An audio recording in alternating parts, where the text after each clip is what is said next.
Hey guys, welcome back to my YouTube channel. This is Ramyasri and I hope మీరందరూ బాగున్నారని నేను అనుకుంటున్నాను. నేనైతే చాలా బాగున్నాను. అండ్ నేను రీసెంట్గా ఒక వీడియో అప్లోడ్ చేశాను, లైక్ నా పార్ట్ టైం స్టోరీ అని చెప్పేసి. దానికి చాలామంది రియాక్ట్ అయ్యారు అండ్ ఎలాంటి పార్ట్ టైం జాబ్స్ అవైలబుల్ ఉంటాయి ఆన్ క్యాంపస్లో అండ్ పే రేట్ వాటి గురించి ఎక్సెట్రా క్వశ్చన్స్ అనేవి అడిగారు. సో దానికోసమే నేను ఇంకొక పార్ట్ టైం స్టోరీ 2 అని చెప్పేసి డీటెయిల్డ్గా ఏమేమో అవైలబుల్గా ఉంటాయి దాని గురించి మాట్లాడుతున్నాను. అండ్ ఐ నో గైస్, నేను 2 వీక్స్ నుండి నేను వీడియోస్ అప్లోడ్ చేయట్లేదు బికాస్ నాది గ్రాడ్యుయేషన్ అయిపోయింది కాబట్టి నేను ఓపీటీ పీరియడ్లో ఉన్నాను.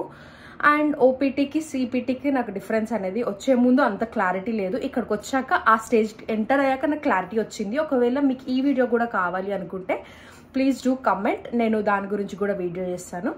And part time story in డీటెయిల్డ్గా మనం ఈ వీడియోలో చూడబోతున్నాము. సో ఎందుకు late, let's get in to the video. So first వచ్చేసి మనకి ఎన్ని హవర్స్ ఇస్తారు అని దాని గురించి మనం మాట్లాడుకుందాము. మనకు పార్ట్ టైంలో చేరినాక అంటే ఆన్ క్యాంపస్ జాబ్ మనం చేసేటప్పుడు మామూలుగా మనకు వీక్లీ 20 hours ఇస్తారన్నమాట. వీక్లీ 20 hours మనం పార్ట్ టైం చేసుకోగలుగుతాం. అండ్ సమ్మర్లో 35 hours ఇస్తారు. ఆ 35 hours సమ్మర్లో మనం స్టూడెంట్స్ ఎక్కువగా మనం ఇండియా వెళ్ళడం, కొంతమంది అయితే ఇక్కడే ఉంటారు. సో ఇక్కడ ఉన్న వాళ్ళకి 35 hours అనేది ఇస్తారు. అండ్ ఒక్కొక్కరికి ఒక్కొక్క లాగా ఉంటుంది. కొంతమందికి 20 hours ఇస్తారని నేను చెప్పలేను, కొంతమందికి ఇవ్వకపోవచ్చు, కొంతమందికి ఇవ్వచ్చు. ఆ పార్ట్ టైం బట్టి, నెంబర్ ఆఫ్ స్టూడెంట్స్ని బట్టి. ఇంకొకవేళ టీచింగ్ అసిస్టెంట్ అయితే అది డిఫరెంట్ ఉంటుంది, దాని గురించి మనం మాట్లాడదాము. సో మనకు వచ్చిన బేసిక్ క్లారిటీ ఏంటంటే పర్ వీక్ మనకు 20 hours మాత్రమే వస్తాయి. సో నెక్స్ట్ వచ్చిన క్వశ్చన్ ఏంటంటే ఎంత పే చేస్తారు మనకు పర్ అవర్కి అని ఉంటుంది. అది పర్ అవర్కి డిఫరెంట్ ఉంటుంది. ఒక పార్ట్ టైంకి ఒకలా ఉంటుంది, ఇంకొక పార్ట్ టైంకి అయితే ఒకలా ఉంటుంది. మా దాంట్లో అండ్ కొన్ని యూనివర్సిటీలో నేను అడిగిన బేసిక్ పే రేట్ వచ్చేసి 13 to 14 per hour ఇస్తారు.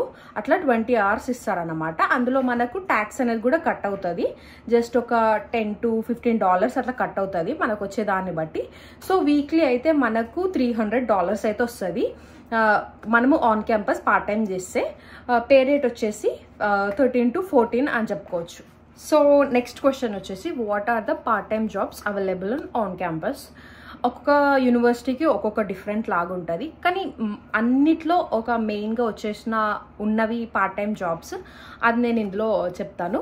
ఫస్ట్ వచ్చేసి లైబ్రరీ అసిస్టెంట్. అండ్ వాళ్ళు ఏం పని చేస్తారు ఏంటి అని చెప్పేసి నేను ఏం డీటెయిల్గా చెప్పలేను బికాస్ ఎవరి వాళ్ళకు ఉంటాయని చెప్పాను కదా. జస్ట్ ఏమేం పార్ట్ టైమ్స్ అవైలబుల్గా ఉంటాయని మాత్రమే నేను ఇలా డిస్క్రైబ్ చేస్తాను. నెక్స్ట్ వచ్చి రీసెర్చ్ అసిస్టెంట్, అది మనం ప్రొఫెసర్స్ కింద చేస్తాము. అండ్ టీచింగ్ అసిస్టెంట్కి కొంచెం స్కాలర్షిప్ అని కూడా వస్తుంది, 80% అట్లా నేను విన్న దాంట్లో, నేను కనుక్కున్న ఇన్ఫర్మేషన్లో. And if I'm wrong please ఒకసారి మీరు అప్లై చేసే ముందు మీకు డీటెయిల్డ్ డిస్క్రిప్షన్ అది ఉంటుంది కదా జాబ్తో, దాంట్లో మీరు ఒకసారి చూసుకోండి. అండ్ నెక్స్ట్ వచ్చేసి అడ్మినిస్ట్రేటివ్ అసిస్టెంట్స్, నేను అందులోనే ఒక రోల్లో పనిచేస్తాను అనమాట. నెక్స్ట్ వచ్చేసి ఐటీ సపోర్ట్లో మనకు ఏ స్టూడెంట్కి ఏ టెక్నాలజీ పైన అంటే యూనివర్సిటీకి సంబంధించిన లాగిన్ కానీ ఇలాంటివి ఏమైనా లేకపోతే వాళ్ళు చేస్తారు, అది టెక్ సపోర్ట్. నెక్స్ట్ వచ్చేసి డిన్నర్ సర్వీస్. ఇంకా డిన్నర్ సర్వీస్ అంటే తెలుసు కదా, మనకు డైనింగ్ హాల్లో ఇంకా డిఫరెంట్ కేటగిరీస్ ఉంటాయి కదా, దాంట్లో వచ్చేస్తుంది. నెక్స్ట్ వచ్చేసి ఫిట్నెస్ సెంటర్ తెలుసు కదా, జిమ్లో ఆ సెంటర్ ఇస్తారు. ఇంకా మిగతావి కూడా మనకు ఉంటాయి, లైక్ ఆర్గనైజేషన్స్వి దీనివి అని. మీరు ఏ యూనివర్సిటీకి అయితే అప్లై చేస్తున్నారో ఆ పోర్టల్లో మీకు ఫుల్ డీటెయిల్డ్గా ఆ జాబ్ గురించి డిస్క్రిప్షన్ అంతా ఉంటుంది, పే రేటు, మనం ఏం వర్క్ చేస్తామని చెప్పేసి ఒకసారి అది చూసుకోండి. కానీ ప్రతి యూనివర్సిటీకి అయితే ఇవైతే కామన్గా మనకు ఆన్ క్యాంపస్ జాబ్స్ అన్నమాట. ఇంకా ఎక్స్ట్రా కూడా ఉండొచ్చు, లైక్ డిఫరెంట్ అవి ఒకసారి కూడా చూసుకోండి. సో ఈ పార్ట్ టైమ్స్కి మనం ఎలా అప్లై చేసుకోవచ్చు అని అంటే, మనము ఆల్రెడీ మనకు అడ్మిషన్ వస్తుంది, వీసా మనకు అప్రూవ్ అయిపోయాక మనము మన రెజ్యూమేని చాలా మంచిగా ఎడిట్ చేసుకోవాలి. మన ఇండియాలో రెజ్యూమే స్టాండర్డ్స్ స్ట్రక్చర్ అనేది డిఫరెంట్ ఉంటుంది, ఇక్కడ వచ్చాక డిఫరెంట్ ఉంటుంది. సో మనం ఇండియాలో ఉన్నప్పుడే ఈ స్టాండర్డ్ మనకు గూగుల్లో కానీ అవైలబుల్ ఉంటుంది అన్నమాట. సో దాన్ని తీసుకొని దానికి తగ్గట్టు మన రెజ్యూమేని ఎడిట్ చేసుకోవాలి. మనకు ఎక్స్పీరియన్స్ ఏమున్నా కూడా మనం అప్డేట్ చేసుకొని పెట్టుకోవాలి. సో మీరు ఏ పార్ట్ టైంకి అప్లై చేస్తున్నారు దాన్ని జాబ్ డిస్క్రిప్షన్ బట్టి మీకు మీ ఎక్స్పీరియన్స్ మ్యాచ్ అవుతుందా లేదా అనేది చూసుకొని మీరు ఇక్కడ వెంటనే మనం అప్డేట్ చేసుకుంటాం కదా, ప్రతిదీ అప్డేట్ చేసుకున్నాక మనం యూఎస్ఏలో ల్యాండ్ అయ్యాక మనకు ఓరియంటేషన్ అనేది జరుగుతుంది. ఒక ప్రీవియస్ వీడియోలో కూడా నేను చాలాసార్లు చూపించాను. ఆ ఓరియంటేషన్లో మనకి డీటెయిల్డ్గా ఆన్ క్యాంపస్ జాబ్స్ గురించి కూడా వాళ్ళు చెప్తారు మన యూనివర్సిటీకి. అప్పుడు ఇంకా మనం వెంటనే మనం అప్లై చేసుకోవచ్చు. Like first come first serve అన్నమాట.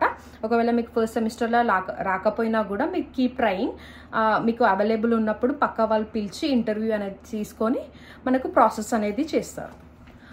సో ఇంకొక క్వశ్చన్ వచ్చేసి మన పార్ట్ టైం జాబ్తో మనం ఫీజు కట్టుకోవచ్చా అని చెప్పేసి. అయితే కట్టుకోలేము. మీకు ఇందాకే నేను చెప్పాను మనకు వచ్చేది 20 అవర్స్. 20 అవర్స్లో మనకి 300 వస్తుంది అనమాట. సపోజ్ $300 వచ్చింది అనుకోండి, మన గ్రాసరీస్కి రెంట్కి సరిపోతుంది, లైక్ మన లివింగ్ ఎక్స్పెన్సెస్కి. అంతేగాని మనము ఫీజు కట్టుకునే అంత మాత్రం కూడా రాదు. సో పార్ట్ టైం మీద డిపెండ్ అయ్యి ఫీజు కట్టేద్దాము అన్నకున్న క్వశ్చన్ని తీసేయండి. లైక్ లోన్ ఉంటే పర్ఫెక్ట్ అని నేను అనుకుంటున్నాను. సో చూసుకోండి. ఇంకా మనకు పే కాకుండా నాన్ ప్రాఫిట్వి కొన్ని ఉంటాయి, లైక్ ఇంటర్నేషనల్ స్టూడెంట్స్వి కొన్ని కల్చరల్ యాక్టివిటీస్ అట్లా ఇట్లా చేస్తారు కదా, అది మన ఆన్ క్యాంపస్లో కొన్ని చేస్తారు. దాంట్లో మనం పార్టిసిపేట్ చేస్తే మనకు సర్టిఫికేషన్ అనేది వస్తుంది, లైక్ మన రెజ్యూమ్ బిల్డ్ చేసుకోవడానికి. సో అది కూడా మనం ట్రై చేసుకోవచ్చు. అండ్ మనం ఇక్కడ ఏది చేసినా కూడా మనం రెజ్యూమేలో పెట్టుకోవచ్చు. మనకు యూఎస్ఏ ఎక్స్పీరియన్స్ అనేది చాలా ఇంపార్టెంట్. అండ్ సైమల్టేనియస్లీ మీరు ఏం చేస్తారంటే సెకండ్ సెమ్కి వచ్చారనుకోండి, మీకు ఆన్ క్యాంపస్ ఇంకా రాలేదు కాబట్టి నెంబర్ ఆఫ్ క్రెడిట్స్ అనేవి ఉంటాయి. అవి అయిపోయిన తర్వాత మీరు ఇంటర్న్షిప్స్కి ట్రై చేసుకోవచ్చు. ఇంటర్న్షిప్స్ కూడా మంచి రెజ్యూమే అనేది వెయిట్ గెయిన్ చేస్తుంది మనకు ఫ్యూచర్లో మనము దేనికైనా అప్లై చేసుకోవడానికని. సో నేను అనేది ఏంటంటే జస్ట్ కీప్ ట్రైయింగ్, ఇంటర్న్షిప్స్ చేసుకోండి ఆన్ క్యాంపస్ పార్ట్ టైం దొరకకపోయినా కూడా. అండ్ ఐ హోప్ మీకు ఈ వీడియో నచ్చిందని నేను అనుకుంటున్నాను. ఇదైతే ఇన్ డీటెయిల్ డిస్క్రిప్షన్ నాకు తెలిసినంత వరకు అయితే. ఒకవేళ ఇంకేమైనా ఇన్ఫర్మేషన్ కావాలి అనుకుంటే ప్లీజ్ డూ కమెంట్, నేను దాని గురించి కూడా ఇన్ఫర్మేషన్ చెప్పడానికి ట్రై చేస్తాను. And I hope you guys like this video. Please do like, share and subscribe and see in next video.